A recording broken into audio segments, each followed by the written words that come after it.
시청자 여러분 안녕하십니까. 더 인터뷰 10의 유일아입니다. 주식시장이 참 어렵습니다. 코스피 지수 2100선 깨졌고요. 현대차 실적 좋고 보니까 공포스럽게도 하던데 이런 와중에 코스닥 지수는 700을 이탈했습니다. 대내적으로도 여러 가지 문제가 있지만 특히 대외적으로 보면은 미국과 중국이 심하게 무역 갈등을 빚고 있기 때문이죠. 이 때문에 특히나 중국에 투자하시는 분들 밤잠 못 이루는 날들이 많을 텐데요. 그런 분들을 위해서 특별히 어려운 분, 아주 국내 최고의 중국 주식 투자 전문가 모셔서 우리 중국 경제 지금 어떻고 앞으로 어떻게 굴러갈지, 우리 중국 주식에 투자하시는 분들 앞으로 어떤 전략을 세우는 게 바람직할지 한번 심층 있게 나눠보도록 하겠습니다. 잠시 후에 뵙겠습니다.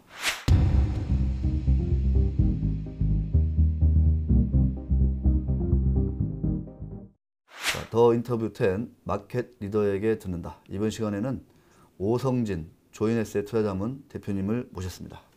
대표님 안녕하십니까? 네, 안녕하십니까? 네, 정말 만나 뵙고 싶었던 분인데요.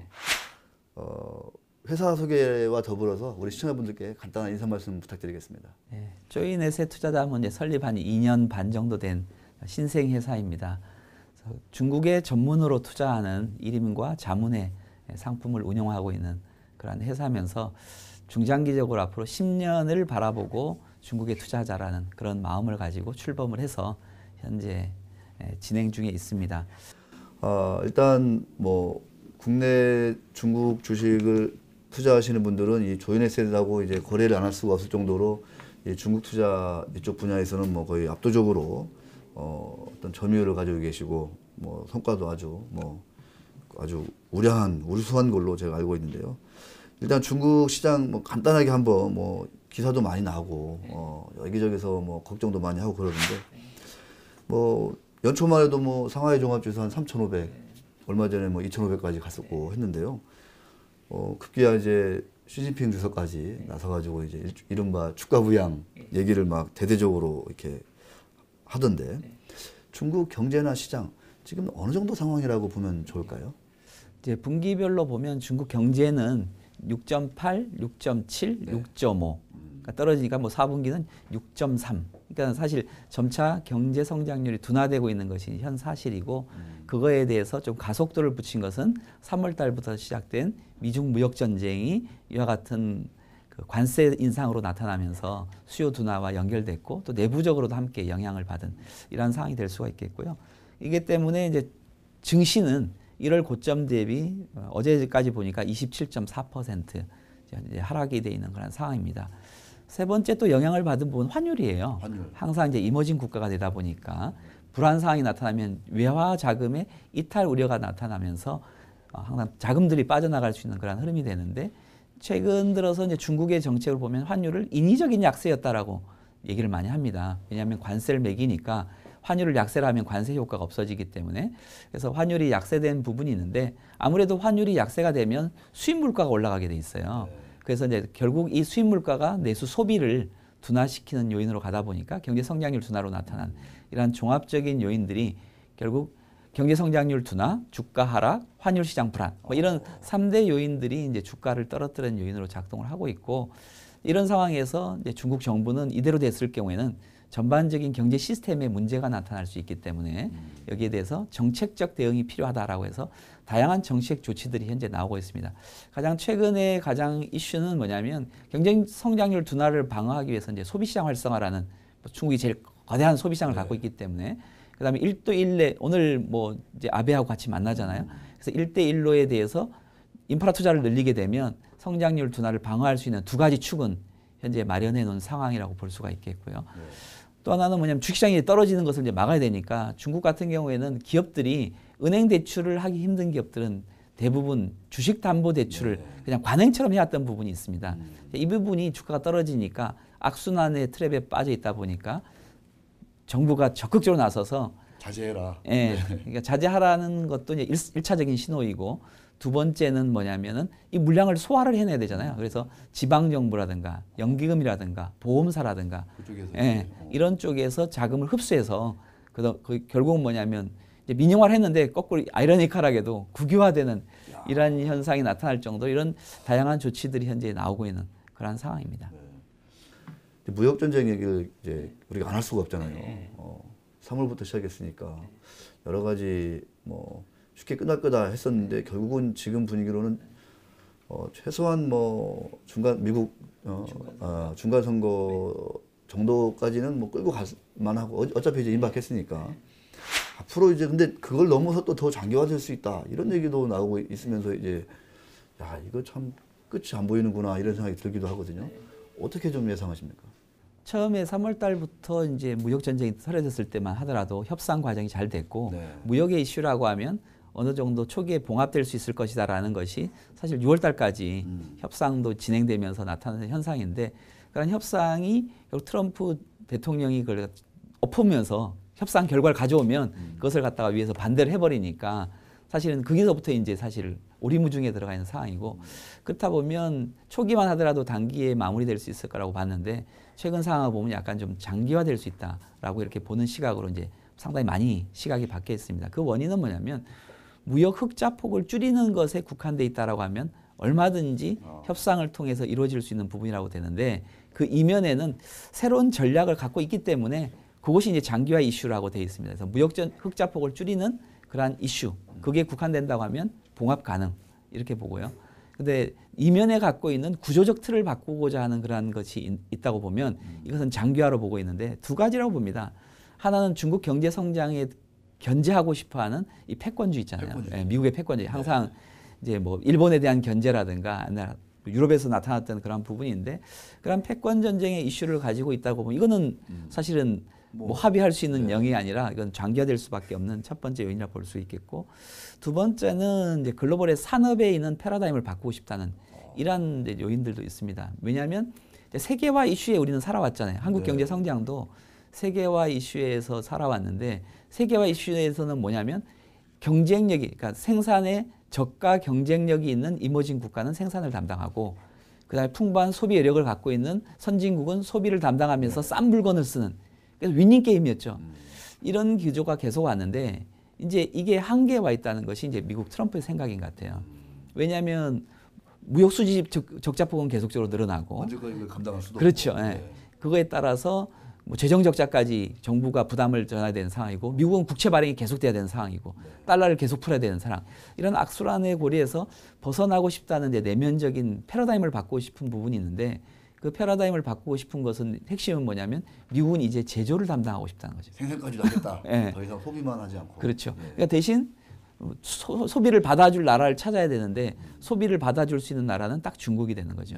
그래서 이제 역할 분담을 거꾸로 하자는 거죠. 이때까지 중국은 생산을 담당하고 미국은 소비를 담당했는데 이제 향후에 앞으로는 뭐냐면 미국이 경쟁력 높은 하이테크 제품에 대해서는 생산을 담당할 테니 중국의 소비를 담당하라는 이런 패러다임을 바꾸고 가려고 하다 보니까 서로가 이제 이해관계가 뭐 틀이 이제 역할 분담이 바꿔지기 때문에 이 부분이 가장 큰 문제이라고 볼 수가 있겠고 또 하나는 뭐냐면 앞으로 차세대 성장 동력 세계 경제를 이끌고 갈 수 있는 산업이 뭐냐라고 봤을 때 4차 산업혁명의 이슈가 많아졌는데 4차 산업혁명이라는 분야에 있어서 최강자가 붙은 겁니다.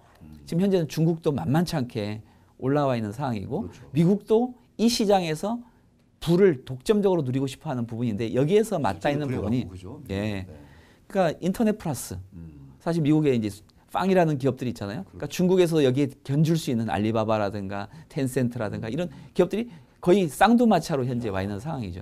근데 인터넷 플러스를 이제 넘어서 다음 그림은 뭐냐면 전기차, 무인 자동차 뭐 이런 쪽으로 가야 되고 인공지능으로 가야 되는 거죠. 여기에 뭐냐면 근간이 되는 인프라가 5G입니다. 그래서 5세대 이동통신으로 넘어가야 되는데 공교롭게도 중국 기업들이 화웨이나 중흥통신, ZTE라든가 이런 업체들이 뭐 삼성, 예. 잘 나가잖아요 요새. 예, 노키아, 에릭슨, 그 다음에 이제 삼성전자 이런 5G의 탑 5가 중국에 2개 기업이 있는 거죠.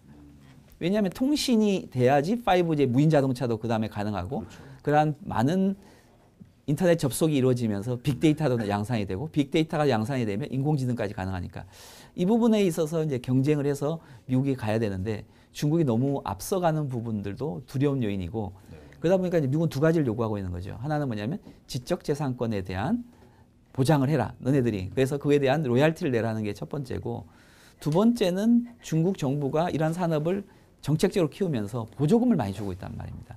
보조금을 줄여라는 이런 부분까지 가다 보니까 미중 무역 전쟁이라고 표면에는 나타나 있지만 그 밑에는 패권 전쟁과 향후 뭐 한 세기를 내다본 어떤 예. 그 그렇죠. 싸움, 힘겨루기 예. 이게 지금 뭐 사실상 여기에 있어서 가면 중국도 차세대 성장 동력을 갖고 있는 부분이기 때문에 이 부분에서 서로 양보할 수 없는 부분이기 때문에 포기할 수 없는 거죠. 예, 이게 팽배한 상황이 되기 때문에 이 부분에까지 가게 되면 좀 장기화 쪽의 그림을 가야 될 것 같고 그다음에 현재 경제를 어렵게 하고 있는 특히 지금 3분기 실적도 좀 안 좋게 나고 경제가 어려워지고 있잖아요.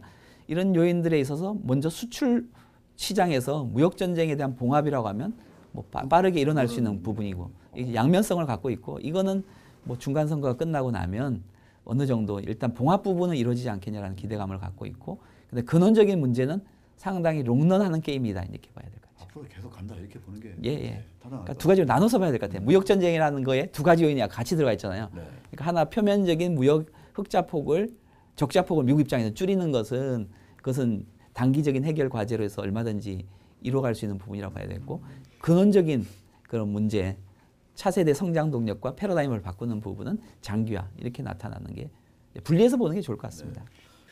이 조인 에셋 하면은 제가 알기로는 100% 그 이름이나 랩 상품이나 모두 중국에 이제 투자하고 있는 실제로 100% 중국에 투자하고 있죠. 예. 아주 그 국내 거의 뭐 독보적인 유일무이한 그런 제도권에 있는 그런 그 투자 자문사인데요. 그 홈페이지도 보고 봐도 그렇고 실제로 우리 대표님도 이제 이전에 만나 뵈도 그러니까 그 중국의 GDP를 놓고 이제 뭐 세계 여러 나라들이 다 그랬다는 거죠. 1인당 GDP 8천 시대에 사서 장기 보유하고 GDP가 1만 5천 불 정도 가면은 그때 어느 정도 이제 현금화해라. 이런 어떤 그 전략이라고 해야 되나요? 이런 거를 고집하고 계시는 것 같은데 지금도 유효한지 그 이유는 뭔지 좀 말씀해 주시죠. 어차피 큰 그림으로 보면 저희가 보면 우리가 이제 중국을 갖다가 긍정적으로 바라보는 시장은 이제 소비 시장이 본격적으로 크는 시장. 그러니까 1단계는 인프라 투자하고 수출해서 성장한 과정이 8,000불이었다고 보면 이제 8,000불을 넘어서서 이제 15,000불로 가는 과정에서는 결국은 거기서 버는 돈을 갖고 이제 소비 시장이 만들어지면서 가는 부분이고 미국이 이제 주목하는 바도 이제 거기에 맞춰져 있는 거고요. 중국 그래야지 이제 윈윈 관계가 되잖아요. 그리고 중국 내부적인 정체로 무역 전쟁이 어려지다 보니까 경제 성장률 둔화 방어하기 위한 것도 소비시장 키우는데 주력을 하고 세금도 깎아주고 그다음에 기업들한테 소비시장 확대 정책도 피고 뭐 이런 세금 정책도 피면서 하는 거이기 때문에 중국의 성장 동력은 일단 소비로 넘어왔다 이렇게 보여지는 거죠. 그래서 이제 이머징 국가일 때는 어차피 제조가 매력이지 투자 포인트지만 어느 정도 소비시장 구도로 가면 중국의 소비시장 상당히 커질 수 있는 부분이 있고 정책적으로도 맞춰져 있고 주변 환경상으로도 이제 소비를 키워야 되기 때문에 이러한 전략은 유효하다 이렇게 보여집니다. 그래서 중장기 전략으로 보면 중국의 소비시장이 세계에서 가장 지금 현재 이제 미국이 가장 큰 시장이지만 지금 두 번째 나라가 이제 중국이 되는데 거의 미국에 견줄 수 있을 정도로 소비시장의 확대는 이어질 수 있는 그런 가정이 있습니다. 요새 중국을 대표하는 그 대표 기업들 상황은 좀 어때요? 뭐 물론 이제 전반적인 영향을 안 받을 수는 없을 것 같은데 그래도 뭐 중국이라는 거함이 쉽게 흔들릴 것 같지는 않고 어떻습니까? 네, 아까 보셨던 것처럼 올해 고점 대비해서 이제 기업들 보면 아까 거의 한 27% 하락을 했다 그러잖아요. 20% 내외로 그나마 상대적으로 선방한 기업군들을 보면 뭐 식료 먹는 것들 있잖아요. 그다음에 보험이나 은행, 그다음에 뭐 여행, 뭐 이러한 관련된 종목군들은 거의 뭐 지수보다는 상대적으로 좀 안전하게 움직이고 있는 그런 상황이고 또 하나는 뭐 제약이라든가 자동차라든가 이제 소재, 핵심 소재 같은 경우, 뭐 전기차에 들어가는 핵심 소재나 이런 것들은 뭐 30% 내외니까 지수 정도보다는 약간 좀 아웃퍼폼을 하고 있고 나머지 군들은 상당히 좀 많이 하락, 뭐 미중 무역 전쟁 직접 탄을 맞고 있는 뭐 IT 기업이라든가 그다음에 여전히 이제 투자가 좀 지연되고 있다 보니까 뭐 산업재와 관련된 이런 쪽은 부진한 상황이 이렇게 나눠볼 수 있습니다. 이 오성진 대표님의 이 조인에셋 하면 이 차이나 백마주라는 뭐 커다란 브랜드가 있죠. 이 백마와 같은 큰 기상을 가지고 있는 중국의 대표 기업들에 오래오래 투자하면 아주 우수한 성과를 낼 거다라는 그렇게 해야 된다라는 어떤 지향이 담긴 것 같은데요. 실제로 어떤 기업들에 투자를 많이 하고 있는지도 궁금합니다. 아까 말씀드린 이제 백마주라는 개념, 바이마고를 이제 중국말로 이렇게 했는데 백마주는 대표 기업이다, 이제 블루칩이다, 이제 이런 개념을 갖고 있고, 뭐 사실은 우리나라도 중장기적으로 보면 사실은 대표 기업들이 결국 시장의 부를 거의 다 가져가고 시가총액의 상승도 이제 이쪽에서 주도했던 그런 흐름이 있기 때문에 중국도 이제 그런 기업이 이제 투자하자는 게 기본적인 철학인데, 분야로는 아까 말씀드렸듯이 중국의 8,000불에서 15,000불 성장 엔진은 여전히 소비에 있다 이렇게 보고 있고, 특히 더군다나 이런 소비에 대한 그 성장은 좀 더 정책적으로도 지원이 좀 더 강화될 것이다 이렇게 보고 있습니다. 그리고 이제 두 번째 주목하는 바는 그다음에 이제 건강에 관련된 관심이죠. 그러니까 헬스케어 쪽인데 중국 헬스케어 시장도 상당히 커지고 있는데 지금 약간 좀 부진해요. 최근 들어서 부진하는 건 뭐냐면 의료보험에 편입이 되면서 우리나라도 이제 겪었던 상황인데 의료보험에 편입이 되면 그 약은 무한대로 팔릴 수가 있잖아요. 네. 처방이 이루어질 수 있으니까. 그러니까 의료보험 편입될 때 가격이 먼저 떨어져요. 떨어지죠. 네. 떨어지고 나서 후행적으로 오는 것은 가격이 떨어지면 이제 물량이 더 늘어나잖아요. 많이 팔리니까. 네. 그래서 올해 2018년에는 이 제약주들이 이제 시장 정도였는데 결국 뭐냐면 가격 의료보험에 편입되면서 이제 가격이 떨어진 거고, 다음은 뭐냐면 물량 증가를 기대하는 매출이 늘어요. 예. 그런 과정 속에 있기 때문에 주가가 좀 부진을 했는데 뭐 그것도 중장기 흐름상으로 보면 우리나라가 이제 겪어왔던 과정을 보면, 그래서 이쪽 시장은 상당히 의료비 시장은 소득 증가하면서 뭐 건강 검진도 하고 병원에 가기도 하고 처방도 받고 하는 이런 시장에 이제 포인트가 둬야 될 거라 보여집니다. 지금 4차 산업혁명이라는 이슈 분야는 사실은 미중과 현재 지금 직접적으로 맞닿아 있는 부분이 되기 때문에 이 부분은 약간 좀 지금 현재 서로 치열한 중장기적 싸움에 들어가 있는 상황이라고 볼 수 있겠습니다. 참 이 국내 투자도 어려운데 참 중국 기업에 직접 이렇게 발굴하고 또 이렇게 5년, 10년 장기 투자 실제로 지금 하고 있는데 참 이걸 위해서 특히나 이제 리서치, 기업 분석 이런 역량이 아주 좀 절실한 것 같아요. 그 리서치는 어떻게 해서 이 기업들을 좀 이렇게 평가를 하고 좀 합니까? 길게 이제 뭐냐면 단기적으로 보는 게 아니라 이제 기업을 고를 때 있어서는 중장기적인 이 비즈니스 모델을 분석하는 게 좋겠죠. 그것도 상당히 어렵죠. 그렇죠. 예. 그래서 결국은 이제 10년 지속 가능한 기업이냐, 아니면 1년에 가서 이제 바뀔 기업이냐 이걸 봐야 되고, 그다음에 경기 사이클을 타는 기업들 같은 경우에는 좋았다 나빴다 이렇게 상당히 이익의 변동성이 높잖아요. 그래서 저희는 그런 걸 가능한 배제하고 이제 중장기 쪽에 이제 기업 비즈니스 모델을 평가하는 게 일단 1순위 작업이고요. 그래서 이제 이 사이클 변동이 많은 기업은 가능한 한 줄이고 피하고 그다음에 구조적으로 성장할 수 있는, 그러니까 점유율이 지금 이제 8%인데 10%, 12%, 15% 이렇게 점차 늘려가는 이런 구조적 성장의 포인트를 두고 있고요. 그래서 뭐 다음 주도 이제 중국 탐방을 가는데 분기에 한 번씩 기업에 가서 탐방을 하고 그거에 대해서 이제 상황을 체크하는 작업을 하고요. 또 하나는 뭐냐면 저희가 이제 자체 이제 리서치를 두고 기업이 현지나 글로벌 나오는 레포트들이 상당히 많습니다. 그래서 그 레포트를 토대로 해서 실제로 우리가 그린 대로 가고 있느냐, 아니면 엇나가고 있느냐, 뭐 이러한 요인들을 팔로우업을 하고, 그다음에 이제 뉴스도 이제 일부 비즈니스 하는 부분이 있기 때문에 뭐 하루에도 한 중국 관련된 뉴스가 거의 한 100개 정도씩 나오게 되는데요. 그 부분을 갖다 이제 해서 모니터링을 하는 거죠. 원래 그렸던 그림대로 실제로 가고 있는지는 탐방을 통해서 확인을 하고, 그다음에 글로벌 레포트들, 뭐 당장 미국에 뭐 끊임없이 탐방할 수 있는 것이 안 되기 때문에 중국이라는 나라 뭐 지역적 거리감이 있기 때문에, 그래서 그 레포트를 통해서 간접적으로 모니터링을 하고, 세 번째 뉴스 팔로우를 통해 가지고 하는 이런 과정으로 현재 투자 운영을 하고 있습니다. 거의 이제 끝으로 제가 이제 이거는 질문을 가급적이 안 드리려고 그랬는데, 국내 증시가 참 이게 답이 안 보여요. 뭐 오늘처럼 오늘이 이제 26일이니까 26일 아침에 보니까 미국장은 나름 뭐 반등을 좀 했거든요. 근데 우리 시장은 뭐 전혀 지금 힘을 못 쓰고 있어요.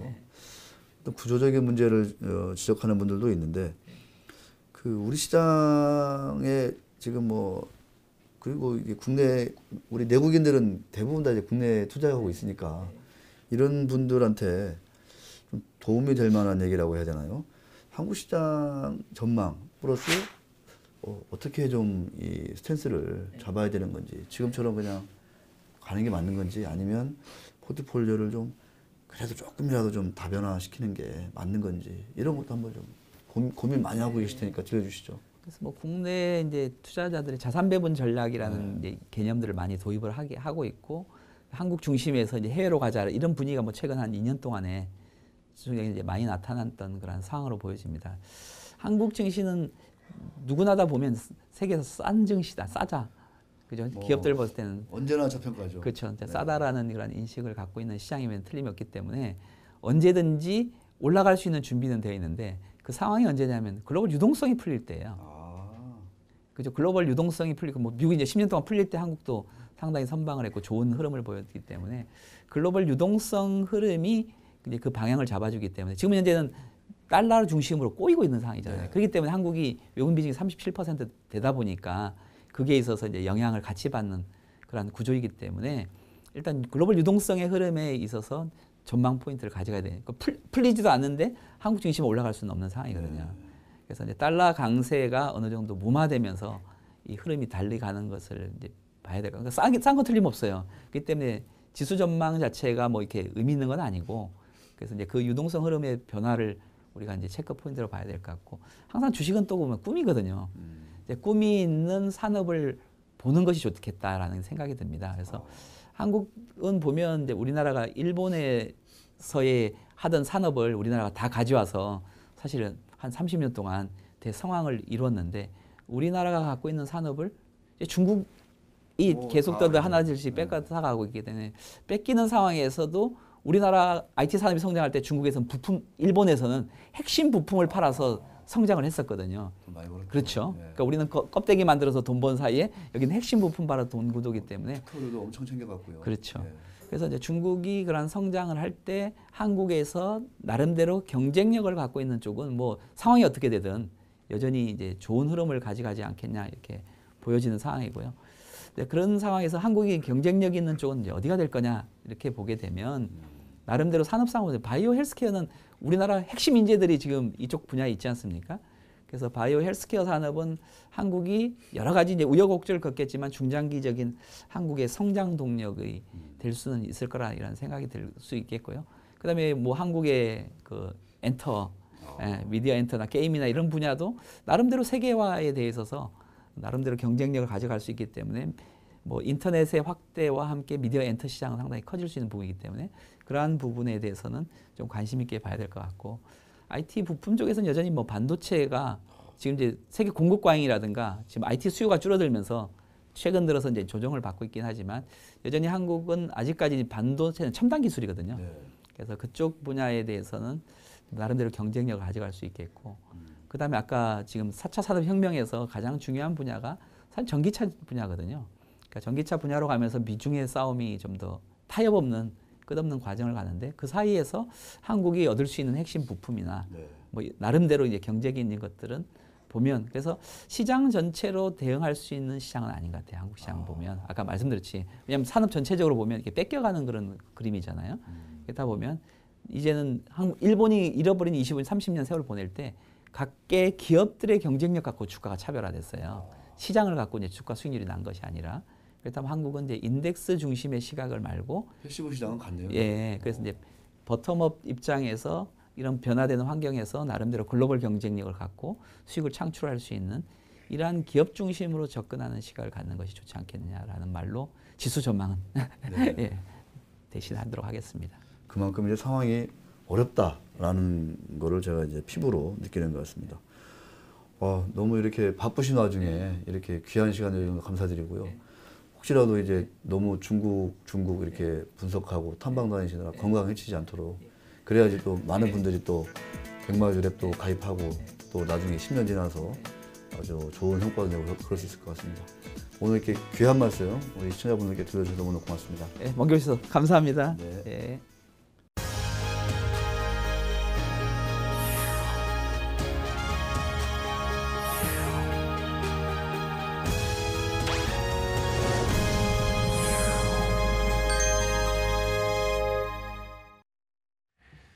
네, 다행히도 아시아 증시가 동반 강세를 보이고 있습니다. 주말 좀 편히 보내셨으면 좋겠고요. 저희는 다음 주 월요일에 조금은 새로운 얼굴로 찾아올 테니까요. 다음 주 월요일에 찾아뵙겠습니다. 시청해주신 여러분 고맙습니다.